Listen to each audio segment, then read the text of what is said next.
کی تشریحات کے اندر امام راضی نے 1000 صفحات لکھے ہیں سورۃ الفاتحہ کی فضیلت کے اندر، تو اسی لیے سورۃ الفاتحہ کی تلاوت کیا کریں۔ سورۃ الفاتحہ قرآن کی واحد سورت ہے جب بندہ ایک آیت مکمل کرتا ہے الحمدللہ رب العالمین تو جنت کا ایک دروازہ کھل جاتا ہے، الرحمن الرحیم جنت کا دوسرا دروازہ کھل جاتا ہے۔ سورۃ البقرہ کے بڑے مضامین ہیں۔ سورۃ البقرہ کی ابتدا مومنین کی صفات سے ہوتی ہے، 5 آیات مومنین کی صفات میں ہیں، آگے منافقین کی صفتیں ہیں، پھر کفار کی، پھر آدم علیہ السلام کا تذکرہ ہے، آدم علیہ السلام کو فرشتوں نے کیوں سجدہ کیا۔ ان اسباب میں سے ایک سبب یہ ہے کہ آدم علیہ السلام کو فرشتوں سے زیادہ علم آتا تھا۔ بڑے اسباب ہیں آدم علیہ السلام۔ آدم علیہ السلام نبی اور رسول ہیں۔ آدم علیہ السلام کو اللہ نے اپنے دست قدرت سے تخلیق کیا ہے۔ آدم علیہ السلام کو اللہ نے فرشتوں سے زیادہ علم دیا ہے۔ علماء کہتے ہیں اسی لیے اپنے سے زیادہ علم والے کے سامنے جھک جانا یہ فرشتوں کی سنت ہے۔ اس کی سنت ہے، فرشتوں کی سنت ہے اس بندے کے سامنے جھک جانا جو علم میں آپ سے بڑا ہے، زیادہ ہے۔ آگے حضرت موسیٰ علیہ السلام کا ذکر پاک ہے۔ حضرت موسیٰ علیہ السلام کی قوم کے فرعون نے بڑے ظلم ڈھائے۔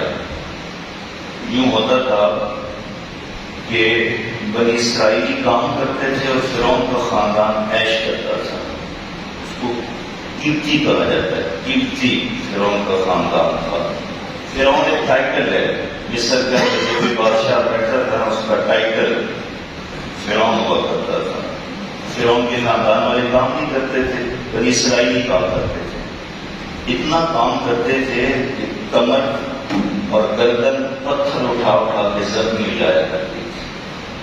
پھر وہ جو مزدوری دیتا تھا نا فرعون، اسی مزدوری سے شام کو پتہ لیتا تھا، ٹیکس لیتا تھا۔ جو مزدور ٹیکس نہیں دیتا تھا فرعون اس کے ہاتھ اس کی گردن کے ساتھ باندھ دیتا تھا۔ پھر پورا مہینہ اسی نے ایسے گزارا، پورا مہینہ اس کے ہاتھ نہیں کھلتے تھے اور اس نے ان کا رزق بند کر دیا۔ ایک رات وہ سو رہا تھا فرعون، اس نے خواب میں دیکھا کہ بیت المقدس سے آگ روشن ہوئی ہے جس نے پورے مصر کو اپنے گھیرے میں لے لیا ہے، اور قبطی فرعون کا جو خاندان ہے وہ جل کے خاکستر ہو گیا ہے، لیکن بنی اسرائیلیوں کو نقصان نہیں پہنچایا گیا۔ اس نے کاہنوں کو اکٹھا کر لیا۔ کاہن اس وقت شیاطین کی مدد سے مستقبل کی خبریں دیا کرتے تھے، لیکن میرے حضور نبی کریم علیہ السلام نے فرمایا جس نے نجومی کے پاس جا کے، کاہن کے پاس جا کے اپنے مستقبل کی خبر لی آنکھ دکھاتے ہوئے، اس کا میری امت کے ساتھ کوئی تعلق نہیں۔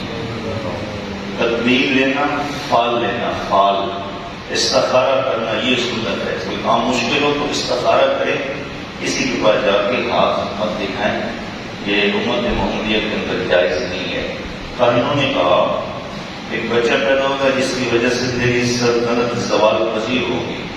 اس نے نہ مصر کی ساری دائیوں کو اکٹھا کر لیا اور کہا آج کے بعد جس گھر کے اندر بچہ پیدا اس کا گلا گھونٹ دیا، اس کو مار دینا۔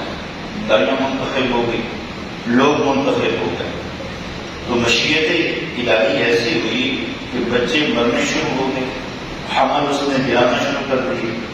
جو بوڑھے تھے وہ وقت سے پہلے مرنا شروع ہو گئے، بچے بھی ختم، بوڑھے بھی ختم۔ تو قبطیوں نے فرعون سے کہا اگر بچے نہیں ہوں گے تو تمہاری خدمت کون کرے گا؟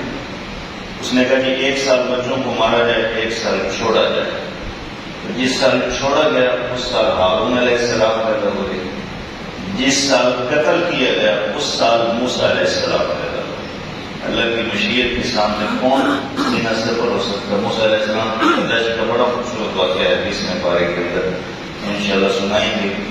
موسیٰ علیہ السلام بنی اسرائیل کے اندر تھے، مصر کے اندر تبلیغ کی، وعظ و نصیحت کیا، توریت کا پیغام سنایا، لوگوں نے حق قبول کیا۔ حق قبول کرنے کے بعد حضرت موسیٰ علیہ السلام 12 اس سے ابھی روح کی بات ہے یہودی مسلمانوں کو مدینے کے اندر چیلنج کیا کرتے تھے، ہم اللہ کی من پسند قوم ہیں، سارے نبی ہماری قوم سے آئے ہیں، ہم نے صرف چند دن جہنم کے اندر رہنا ہے، باقی ہم جنت کے اندر رہیں گے۔ قرآن کا ایک ایک لفظ صداقت پہ مبنی ہے۔ قرآن کہتا ہے محبوب اگر یہ سچے ہیں نا اپنے دعوے کے اندر کہ ہم رب کے قریب ہیں اور ہم نے صرف چند ایام جہنم کے اندر رہنا ہے، انہیں کہو کہ موت کی تمنا کرے، کیونکہ مریں گے نہیں تو جنت میں کیسے جائیں گے؟ میرے حضور فرماتے ہیں اگر اس وقت یہودی موت کی تمنا کر لیتے تو قیامت تک زمین پہ کوئی یہودی نہ ہوتا۔ یہ قرآن کا چیلنج ہے پہلے پارے کے اندر۔ قرآن نے اسی آیت کا مفہوم 28ویں پارے سورۃ جمعہ کے اندر بیان کیا، محبوب یہ پوری زندگی موت کی تمنا کر ہی نہیں سکتے، تو ہم انہیں 1000 سال کی عمر دے دینا یہ موت کی تمنا نہیں کریں گے۔ موت کی تمنا صرف آپ کا پیروکار کرے گا۔ مسلمان موت کی تمنا پتہ کیوں کرتا ہے؟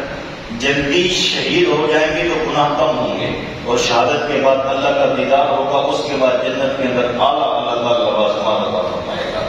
اسی لیے کافر اور یہودی جہاد سے ڈرتے ہیں، اور کفار اور یہودیوں نے کام کے اندر یہ جو جہاد کا فریضہ تھا اس کو ختم کر دیا ہے۔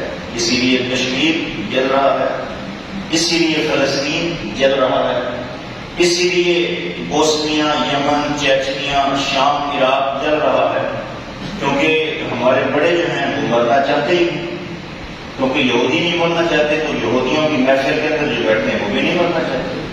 مرنا تو وہ چاہے گا نا جو نیک اللہ والوں کی محفل کے اندر بیٹھے گا۔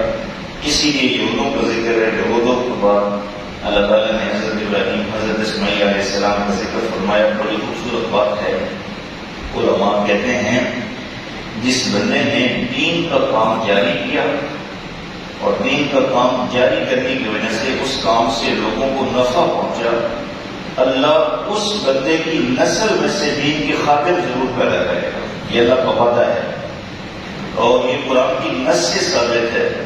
تشریحاتی طور پہ جس بندے نے کوئی نیک کام جاری کیا، اس کا مقصد تھا اس کا ابلاغ ہو، دین پھیلے، لوگوں کو دین کا شعور ملے، اس بندے کی نسل میں سے نا اللہ تعالیٰ دین کے خدام ضرور پیدا کرے گا۔ لیکن بڑی کمال کی مثال ہے، حضرت ابراہیم، حضرت اسماعیل علیہ السلام نے خانہ کعبہ بنایا۔ خانہ کعبہ بنانے کے بعد اللہ نے کہا میرے خلیل مانگو کیا مانگتے؟ پوری زندگی حضرت خلیل کی آزمائشوں کے اندر گزری، اللہ سے مانگا تو مانگا کیا؟ ربنا وابعث فیہم رسولا، یا رب العالمین کچھ نہیں مانگتا، مجھے میری نسل میں سے نا وہ رسول عطا فرما جو تزکیہ امت کرے، لوگوں کو فلاح کے راستے پہ ڈالے، میرے جیسے امجد بھی ہیں۔ تو اسی لیے آج کی مختصر نشست کے اندر ہم نے 3 باتیں سیکھی ہیں خلاصہ بیان کرنے کے بعد۔ پہلی بات یہ، جو کسی پہ ظلم کرتا ہے اس کا انجام بڑا عبرتناک ہوتا ہے۔ دوسری بات یہ سیکھی، جو بندہ توبہ کرتا ہے اللہ اس کی نسل ضائع نہیں ہونے دیتا۔